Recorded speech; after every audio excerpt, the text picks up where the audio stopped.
Welcome to the Bledsoe Show. I'm excited to bring to you the very first show that we're posting to the Shrugged Collective. If you want to know more about that, check out the video that Doug and I posted just before this. Today, we talk to Aubrey Marcus, the CEO and founder of Onnit. We get into how to create the perfect day just for you so you can accomplish the things that you want to accomplish in life. Now, you may notice that this background is a little bit different than what you normally see me in. Check it out. Pan over, pan around.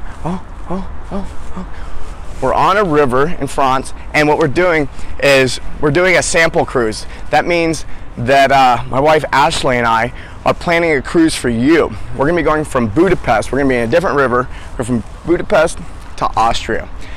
If you want to join that cruise, what you do, because we're going to be training, we're going to be doing a lot of education, we're going to be doing a lot of partying, it's going to be a lot of fun, go to theshruggedvoyage.com to check that out. And lastly, check out our sponsor. Go to onnit.com/Bledsoe and you'll get a free bottle of Alpha Brain. It's a nootropic I started using 5 years ago.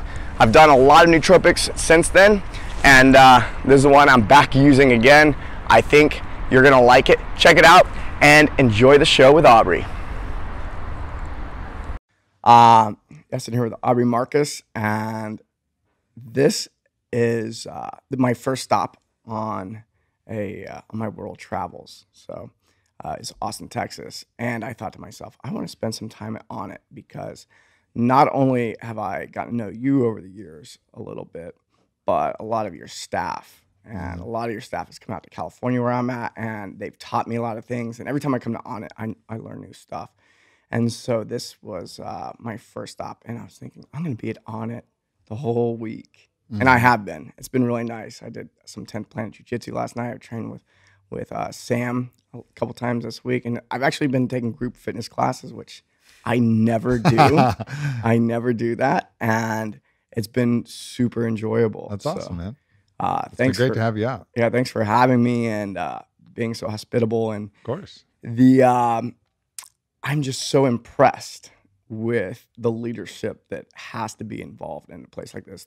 The culture is so unique, and everyone's driving in the same direction, and everything feels good here. How do you do it? Yeah, well, I'm really impressed with all the leaders other than myself too. So yeah. For me, it's funny. Like, I know that my heart stayed true, and that's, I think, been the key thing that's kept it's been the thing that's been the fallback. It's the nucleus of the star. And if the nucleus of the star is strong, then the rest of all the orbits and everything kind of get in alignment. But I know that that's never wavered, and that's the thing that I fall back on. But I look back and I just see, so many blunders, so many mistakes, so many ways that I could have made it better. But I guess that's, part of that relentless drive to keep improving. But, the one thing I will say is that, Onnit is through to the bone. It's through to the bone with me. It's through to the bone with the other people who are here. So this isn't a business we're just trying to grab as much cash and run as we can, or, we don't focus on the purely like what is the serial entrepreneur move that's going to, this is who we are, and it's a reflection of that. And sure, we are entrepreneurs and we are running a business, and I do want to keep growing the business. I'm not shy about that at all. But really what this thing is about is something a lot greater than that. And that's a lifestyle that, whether Onnit exists or not, the people who are involved here will carry forward. Yeah. The idea of Onnit being who you are, this couldn't have existed when you were younger. No. I imagine. What were you doing before Onnit? Being sad, being pissed off, being upset at myself for what I felt like was being a failure. This theme of self-criticism is a major theme throughout my life. And, I remember at 25, I did well in school, but school doesn't really matter. I graduated magna cum laude from University of Richmond. Woohoo! There's no, who cares? I knew what I did, and I had a lot of fun, and I took some theater classes. I took some philosophy classes, ended up with a philosophy, classical civilization double major. Like, I had a great time, but I'm 24. I hadn't really accomplished shit except get a degree, which was a symbol of how much fun I had over the last 5 years. And then, as a classical civ major, I knew that Alexander the Great conquered the known world in antiquity at 25. And then you look at, Fast Company, and you got these Silicon Valley execs who are, making billion-dollar businesses at 23. And I'm like, I'm fucking still in school. I did the 5-year plan. I'm 24. What have I done? So I went out, I started a marketing company, didn't know shit, started learning, failing, figuring it out. But by the time I was 29, I hadn't built anything that was sustainable. I'd gained some knowledge. And those were really kind of dark years for me because I knew I had a message that I wanted to deliver. I knew I had a voice that, could shift people for the better. But I wasn't being able to deliver that, not in my work product. And I didn't have the platform yet to actually be able to speak and have people listen. I mean, sure, I had my personal Facebook page where I had some friends who, would tune in, and I kind of had this idea of this warrior poet moniker of combining the physical with the spiritual and how that we can have both. And I would try and push in different directions, but I was bummed out. I was bummed out because I hadn't been able to birth what I really knew I was here to do on this planet. But what I didn't know then was I wasn't the type of man that was ready to birth that. And so doing the internal work was really what led to the external. Was there a point in time that you can point at specifically? You're like, oh, that was the moment where I started shifting? Because, we all know, there's an awakening, but then there's also another awakening and another awakening. Yeah. Every time you think you're awake, then you wake up again. You're like, oh my God, I was still asleep. And then again, you're like, oh fuck, I was still sleeping. And then finally, but every time you wake up, you're like, I'm fully awake now. I'm fully awakened to the new illusion. Yeah, exactly. There's always a deeper level.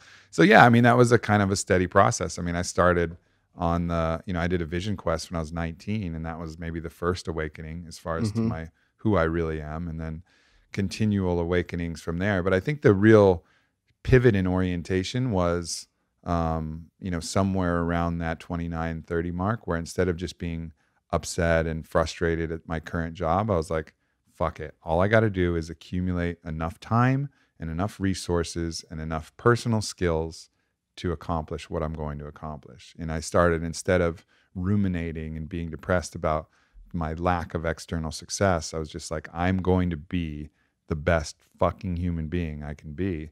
And that really was what started the ball rolling. When you were 29 years old, what was your vision of Onnit at that time? Oh man, it wasn't anything like it is now. It was, that really crystallized in an ayahuasca ceremony, actually, when I was 30. So before, 29 was when I just knew I needed to do something. And then Onnit started to come in when I was 30, 31, right before the founding. And that was really where the vision started to take place. Because, I knew that I think I still had some idea that I might have to make money and deliver my message.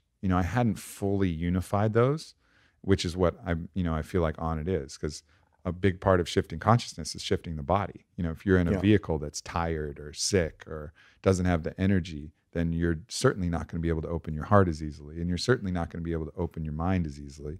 So, the ability to really unify everything under one banner, that didn't come into full fruition until, I was had a little help from the plants, I guess. Yeah.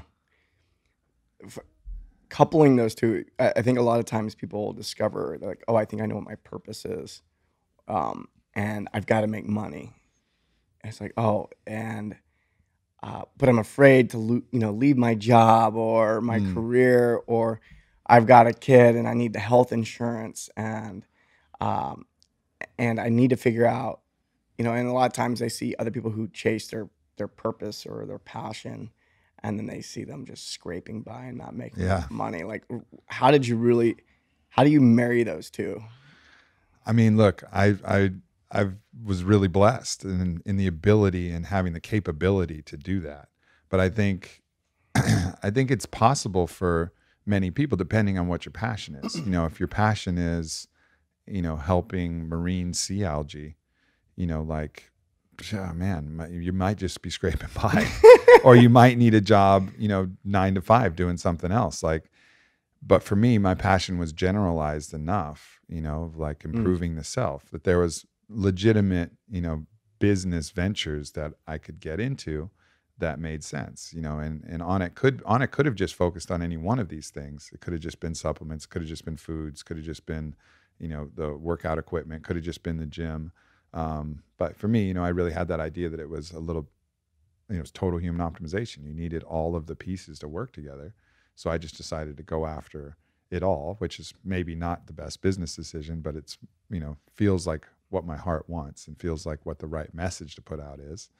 And so, yeah, I was fortunate enough to be capable of doing that and, making the right connections to help me do that. Yeah. I mean, there's, meeting Joe Rogan, and which was an intentional meeting. I sought that, and I knew that I could bring value to him as a friend just from the travels that I'd been, the experiences that I'd been on, the understandings I knew.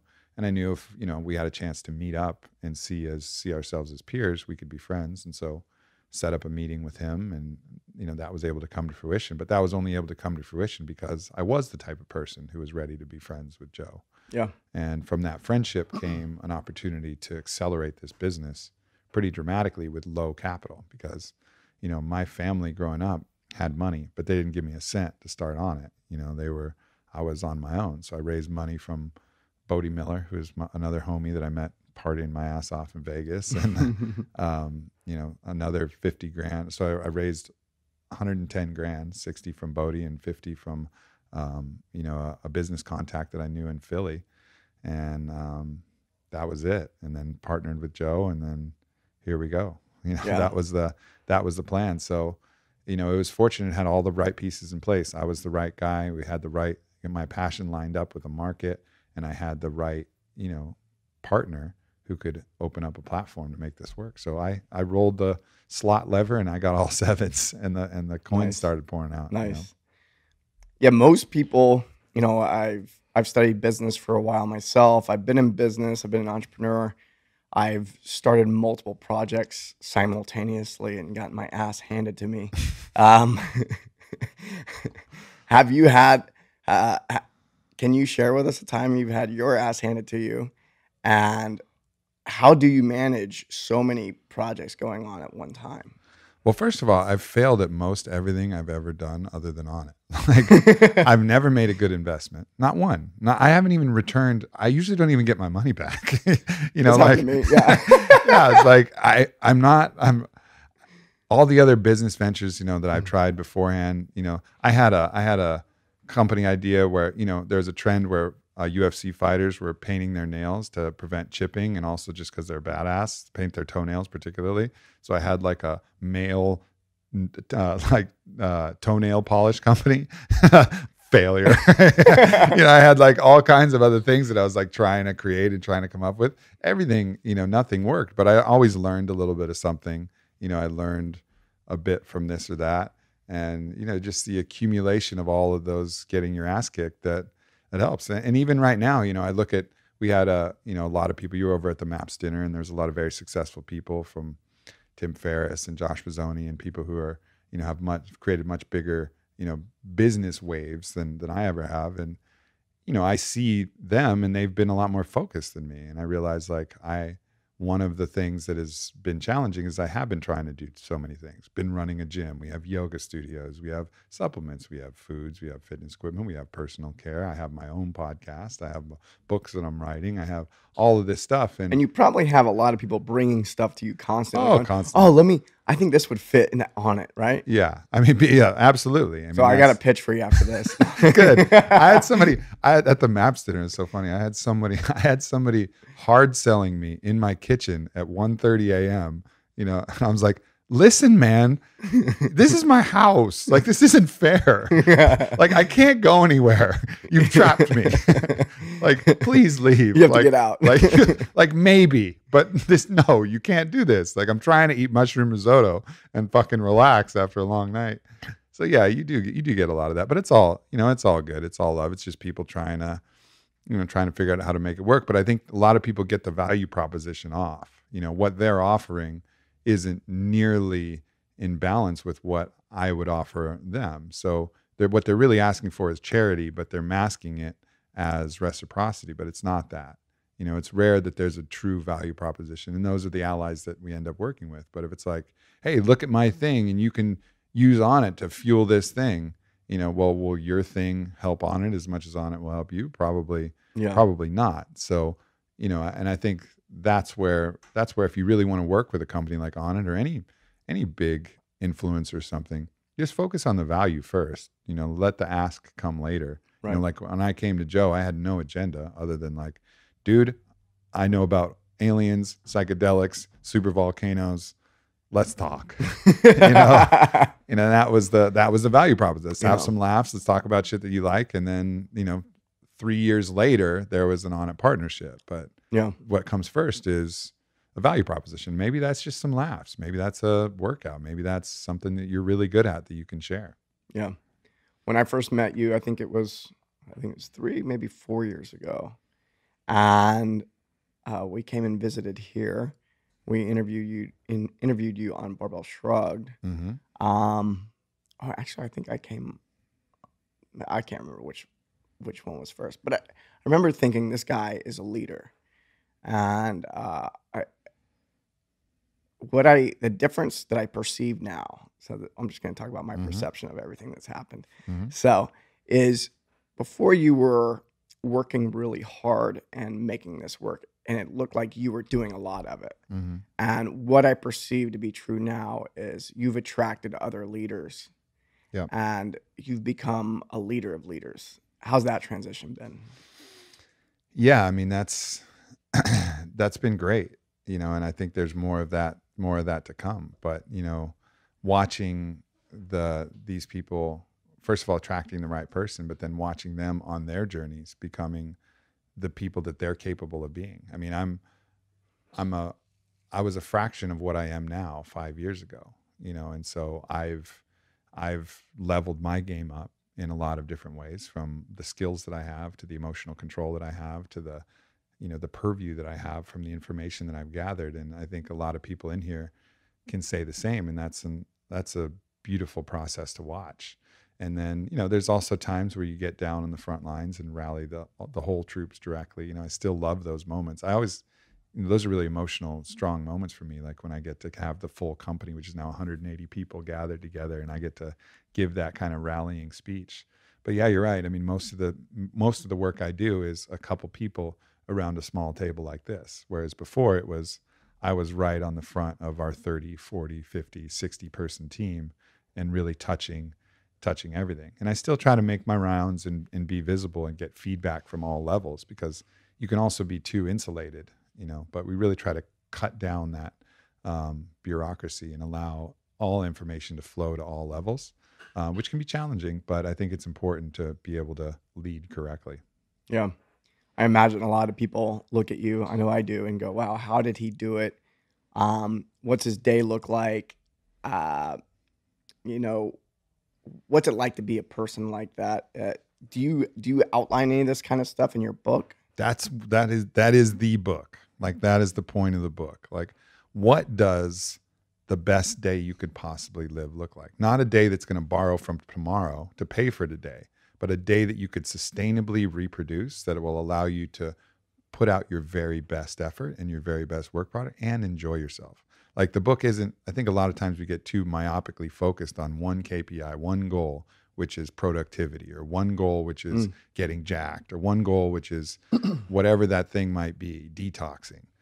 But that's unsustainable over time. What you really want is a lifestyle change that can be applied universally for the rest of your life. So instead of like a 30-day program, I just said, all right, what does one fully optimized day look like? What does my very best day look like? What happens within the first 15 minutes of waking up?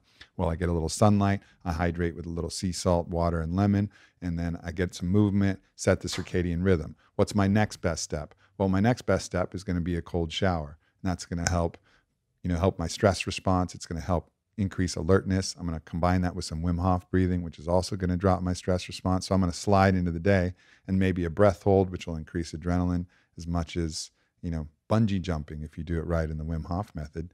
So you won't need the caffeine in the morning. You'll be able to come into the day warmed up and hot from actually using the cold in order to do that.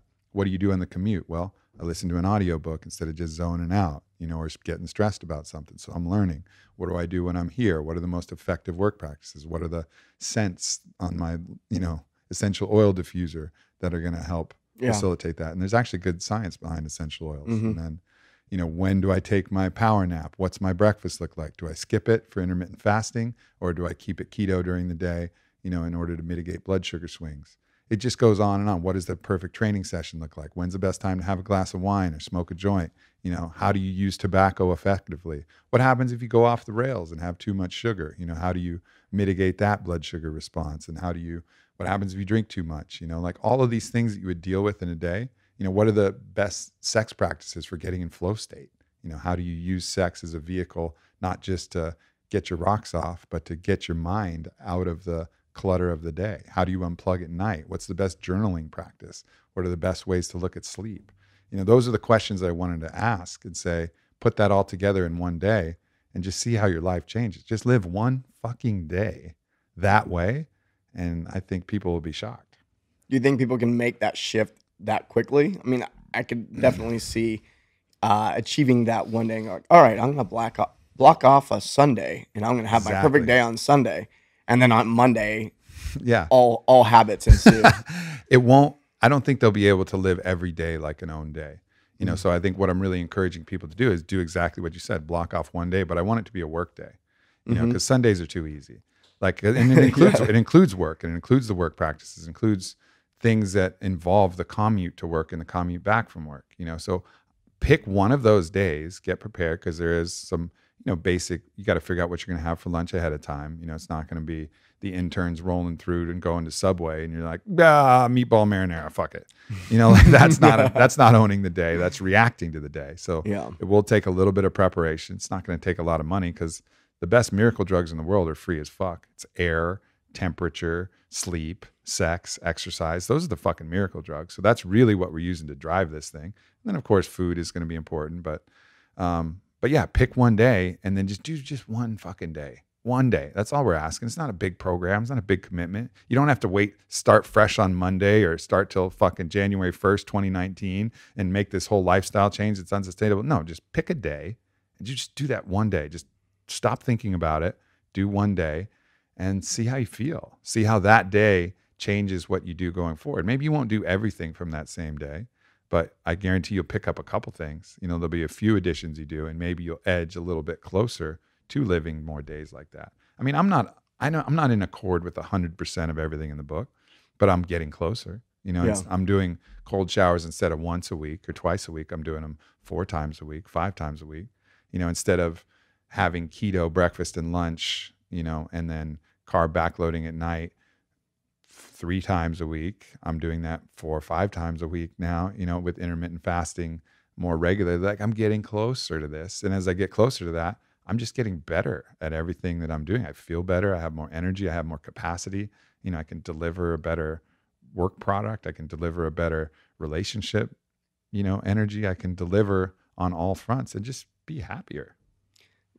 Sounds like, I've had this experience, is you end up gaining momentum where making the right choice just becomes way easier. Even taking on new habits become very easy after a while. Yeah. But it takes years and years of practice. Right. What do you say to the person who's like maybe a month or 2 in is like, this shit isn't working?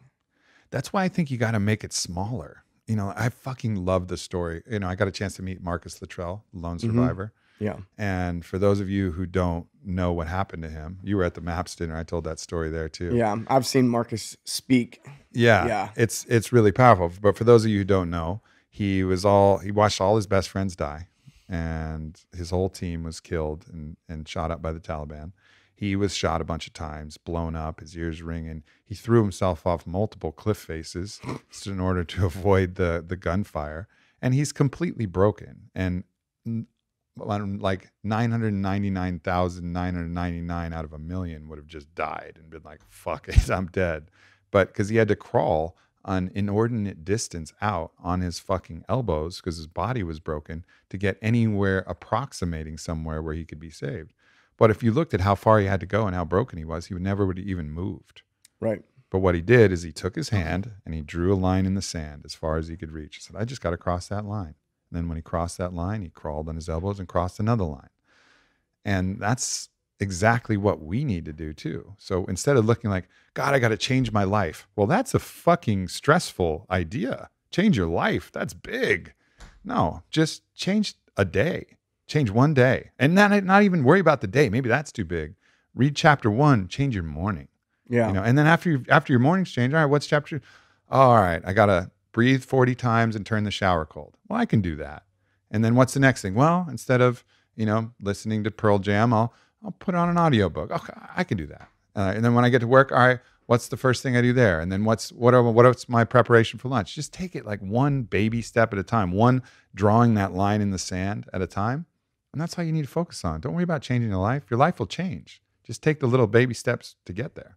Yeah. I'm going to change the subject and move more into the maps conversation. Yeah, for sure. We were at your house on Sunday night, and you threw a charity dinner or party for MAPS. And could you tell us what MAPS is real quick? MAPS is a nonprofit organization called the Multidisciplinary Association of Psychedelic Studies. And what they've done is particularly focused on the use of MDMA for post-traumatic stress disorder. And they use it in conjunction with guided psychotherapy.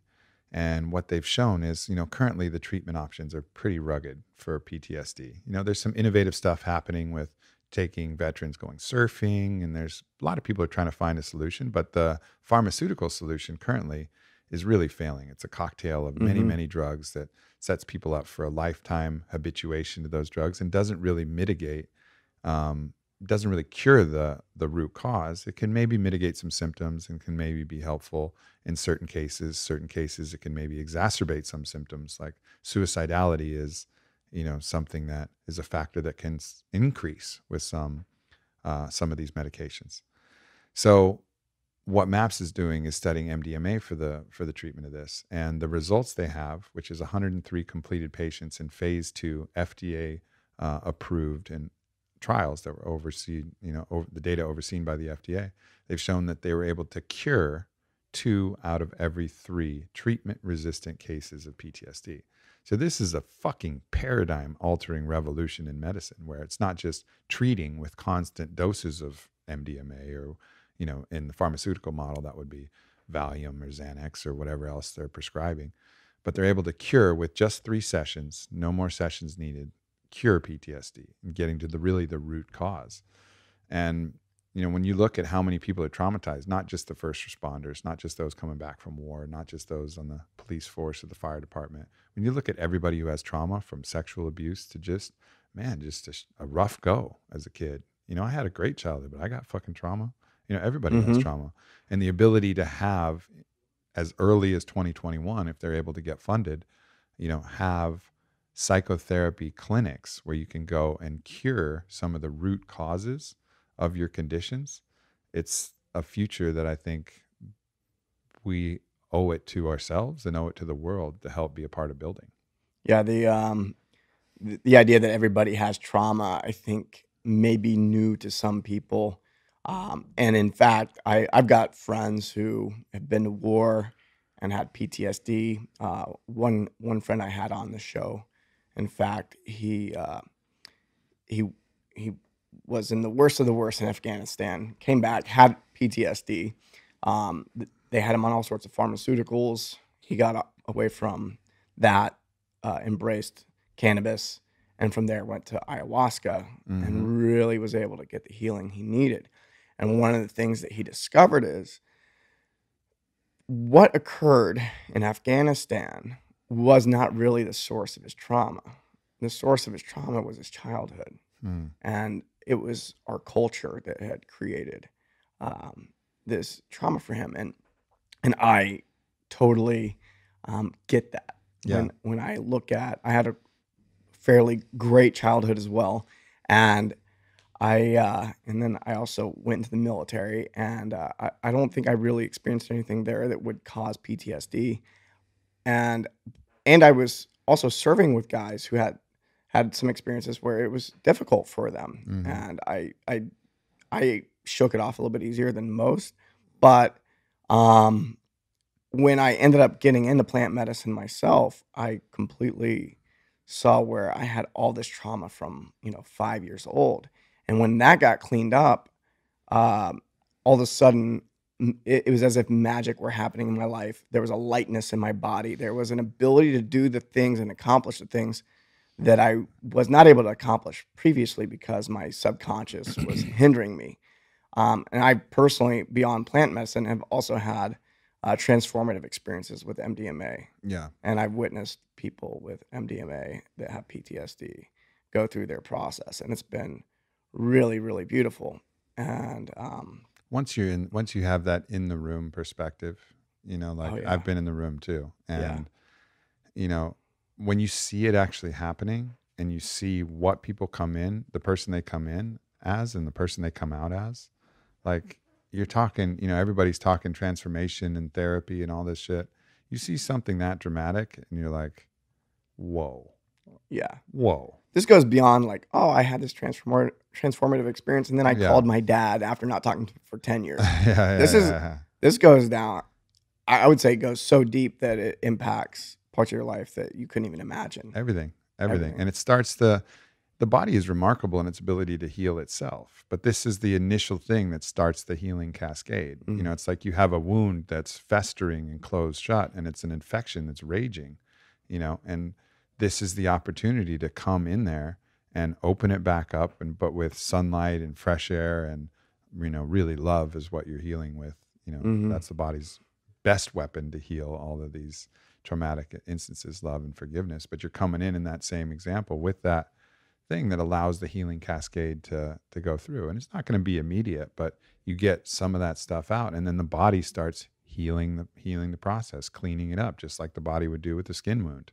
It'll do that with the psyche, but you first have to get in there and then allow the healing cascade to take effect. And that's why these 3 sessions, even when they follow up multiple years later, the trauma scores for all these people that they've been testing, they continue to go down. It's not like the trauma comes rebounding, like a Right. crash diet. Like, well, when I was fucking high on Molly, I was feeling good, but then it all came back. No. Like multiple years later with no more MDMA, no more, psychotherapy through MAPS, they're getting better. I think people have a hard time accepting that as a thing. Yeah. Because it's like, well, how could that be true? Because all medicine up until this point makes you more reliant on the medication Right. that you're put on in the first Right. place. Do you see a problem with the pharmaceutical industry as a whole? Well, I think the model is, the thing that people, I think of these like, they think of the people like at the head of the pharmaceutical companies, and they look at them like they have this like evil intent, and they're these kind of tycoons, and they're just like lizard people. And I don't know, maybe, but I don't really think that's it. I think what happens is an organization as an entity starts to take on its own personality and its own gravitational force and its own needs. And big corporations like that, I mean, profit is what helps keep it alive. So like, if you go to the jungle and you work with a shaman, they're animistic. Everything has a spirit, And so like the rocks have spirits, the streams have spirit, the trees have spirit. They sing to the trees and the trees sing to them, and they learn songs from the trees. Like you got to look at corporations like that as well. But you got to look at what feeds a corporation. The thing that feeds a corporation, that keeps a corporation alive, is money. And the bigger you get, the more money that corporation needs. Mm-hmm. And, obviously it's made up of people who are also feeding off of that. They're surviving off of that money. But the entity itself tends to take this bent, and it's bent towards money at all costs, because that's what's going to keep it alive. And I think that's just what we're seeing. And the best way to make money is not to come up with cures, but to come up with treatments. So I don't think this is some big conspiracy by the pharmaceuticals. I think, but the entities are looking for ways to treat symptoms with clinical efficacy, but that allow for drug sales to continue. And also patents are a huge thing too. A lot of these psychedelics, they've all been around forever. The patents are way past expiry. They got no chance on any of that. Mm-hmm. You can't patent LSD anymore. You can't patent MDMA. You certainly can't fucking patent psilocybin. That's been around since the dawn. You look at cave paintings and see when that's been around. So, I think it's just the natural inclination for an organism that survives on profits to try and create situations where there are more profits. Now, certainly people with open hearts could have altered the nature of those corporations, but that hasn't happened because those people still have too much trauma and they need to take some MDMA, and then maybe they'll lead their corporations in the right way. Yeah. At your house, we got to hear Rick Doblin speak, and he told this whole story, which I want to interview him on the show, definitely. Yeah. And he told his whole story of his life, and it was really, really incredible. And I want to get in, not with you, I want to get in that with him sometime, but you spoke beforehand, and I think it was in that moment when you were speaking where I go, oh, this guy is like a real leader and a real visionary, and you had a vision for what's possible with MAPS and MDMA. You mind sharing that here? Yeah. I mean, imagine that you're going through a really hard time, and you're feeling the symptoms of depression. You're feeling really anxious. I think we've all had those points where we're on the verge of panic attack. Maybe we've had those panic attacks. We're just anxious constantly. We're not sleeping. We're depressed. We're, everything is really going off. And we've had that option, like, well, we could go to the doctor, and the traditional doctor, and they'll find some symptom cluster, and they'll diagnose us with something, and they'll give us a pill. But then, you watch a documentary like Prescription Thugs, and you see you hear some of the side effects of these things, and you see, read some of the stats and studies. Like, there's one study that a doctor at the MAPS dinner was sharing with me, Dr. Sanj, and I haven't had a chance to research it, but he was basically saying that when untreated by pharmaceuticals, depression will relapse in cycles of about 15 years. But when treated with pharmaceuticals, depression will relapse in cycles of under 2 years. So it's actually speeding up how often you're depressed, right? So you start to read that and you're like, well, fuck, I can't go to the doctor. Like once you start to know that, and plus if you really care about the health of your body and psyche, it's like becomes less of a viable option. And I'm not saying it doesn't work great for some people. So you're really like stuck. And then some of us, we know ways that we can access plant medicines and traditional shamans who can get in there and do some work. But then there's a whole group of people who are left without really good options. But then imagine that down the corner was a really nice place. It had incense burning. It had a lovely person to meet you at the front. It had clinically trained psychiatrists who could prescribe any medication, had the full gamut available to them. But they also had psychedelic medicines available. So as you came in, they asked you, not just to fill out this questionnaire, what's your family history of this, blah, blah, blah. Maybe there's some of that. But they really started a chat with you. Hey, what's going on? How you feeling? Think you're carrying anything from your childhood, or is there anything else that might be influencing this? Is there another way? And then they say, well, I would recommend that, we go through an MDMA guided session, and then we'll see how that goes. And then perhaps follow that up with a psilocybin section. So perhaps see how that goes. And then maybe, as part of the integration, we'll do a series of ketamines or flotation tank sessions. And we'll see how you feel after that protocol. And that's like something that's like a fantasy. It sounds like the best protocol. It sounds like, yeah, exactly. Right. Where do I sign up? Yeah. And this is the beautiful thing about that type of, I think I've stumbled into trying all those things in different situations. And I go, wow, what? And also not only are the results amazing, but it's also enjoyable. Yeah. Yeah, or exactly. Can be. And the side and what are the side effects? You list the side effects of this.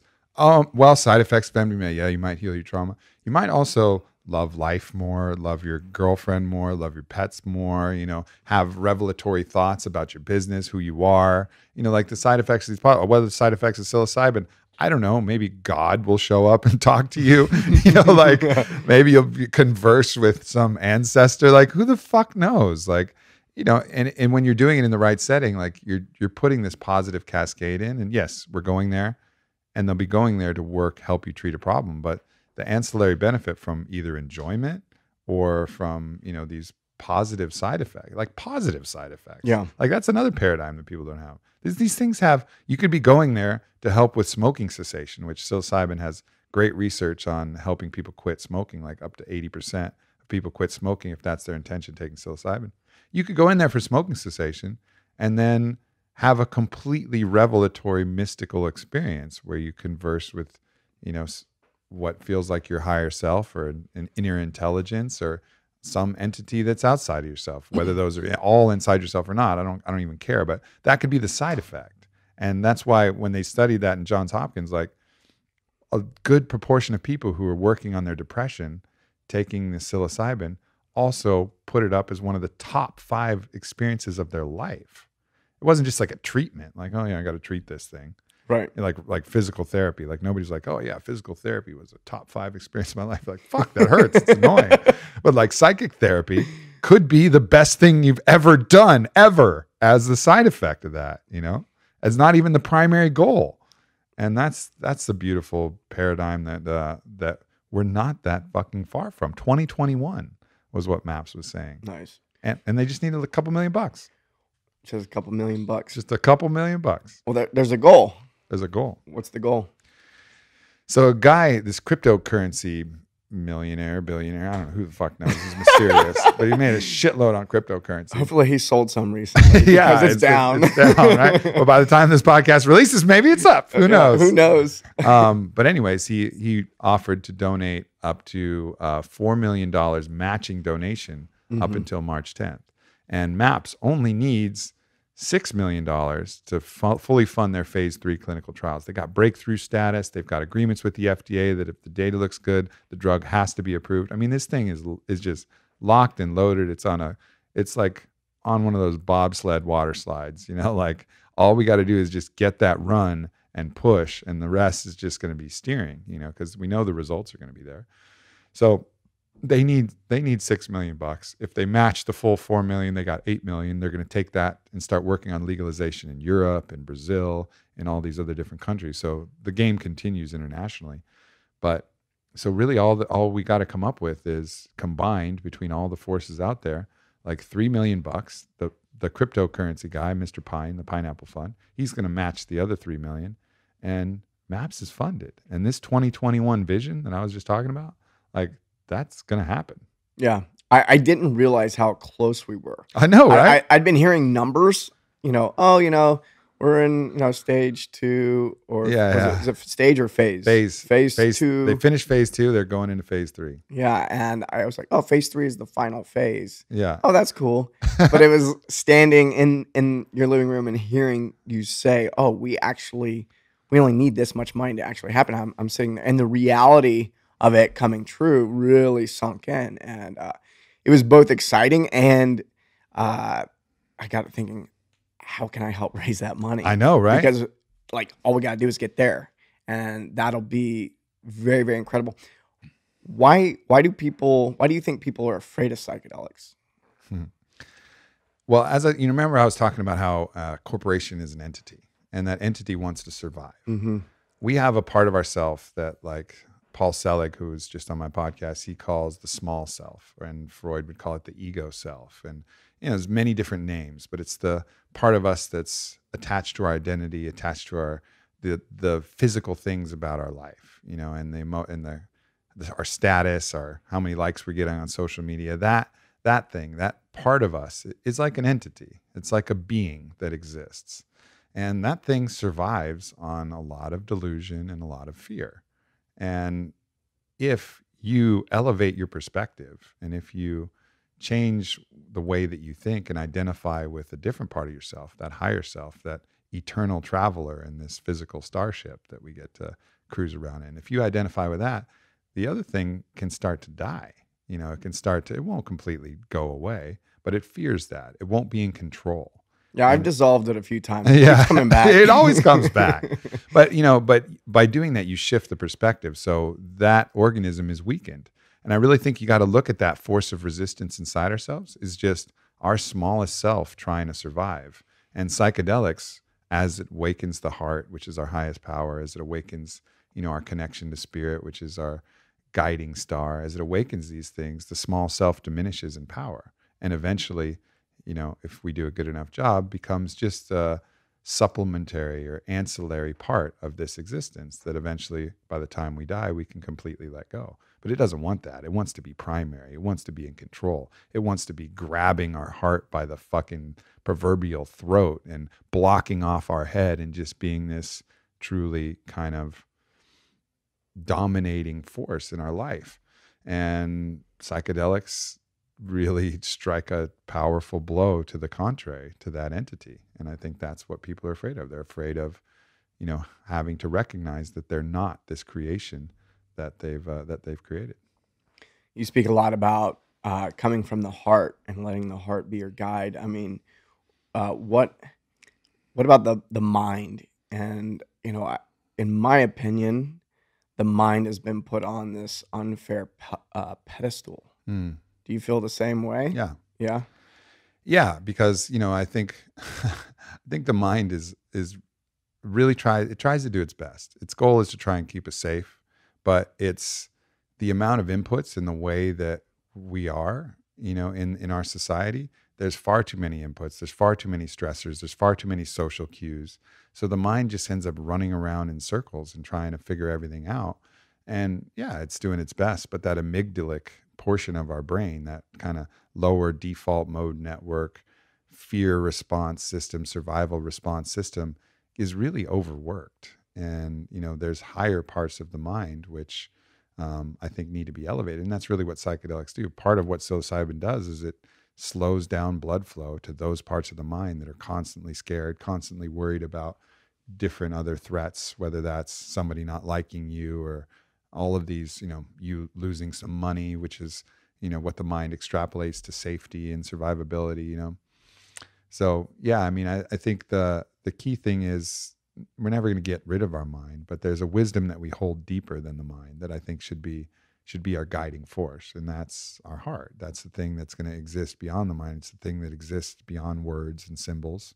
And as long as that's the driving force, then use the mind as what it's there for. It's a good calculator. It's a good kind of way to play chess. It's a good way to move through. But the more we can tap into that, that inner wisdom, which I don't think lives in the mind. I mean, you could imagine that in your third eye, I guess.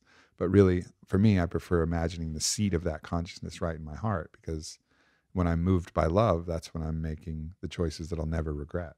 No one's ever said, I acted out of purest love I could, and damn, I wish I wouldn't have done that. Like you don't hear that all that often. No. So I think if we allow ourselves to be compelled and moved by love, then we're going to typically live a life that we don't regret. Excellent. I think it's good to end it there. Yeah, man. Where do people find you, and where do we get the book? Yeah, the book, so everybody listening, like, it's super important to authors and the bookstores and everybody if you take the time to pre-order. And if you pre-order the book, it's at owntheday.com, and it's available on Amazon. It's available on Audible. The book is called Own the Day, Own Your Life. And it'll be super appreciated by me if you pre-order. Plus, then it'll be like Christmas when it shows up. Maybe you'll have forgotten about it. You're like, oh, there was that book they were talking about that sounded dope. And it'll just show up at your door, or it'll be piped right into your Kindle, or it'll be piped right into your Audible, and you'll get the opportunity to check it out. And, I just am really confident that it can help people live their best self, whatever that thing is. The tools are in there. It's over 300 clinical references. So it's all backed by science and really focuses on just that one day. So Own the Day is the name of the book, and Own the Day book. And yeah, if you want to follow me in any of my other wild journeys, it's just at Aubrey Marcus or the Aubrey Marcus podcast. So thanks for joining me today. And also, if people want to donate to MAPS. Yeah. So I have a campaign up called The Cure is Near. And go to that campaign and you'll see a lot of the data summarized that I said, also some data on psilocybin.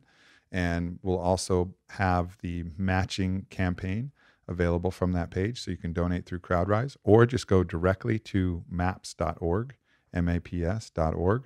And they have a ton of donation options available there as well. Excellent. And we'll have links to all these things on the show notes. Mike, it's good to see you, my friend. Yeah, man. Thanks for having me in your office here. I appreciate you, brother. Thanks, everybody.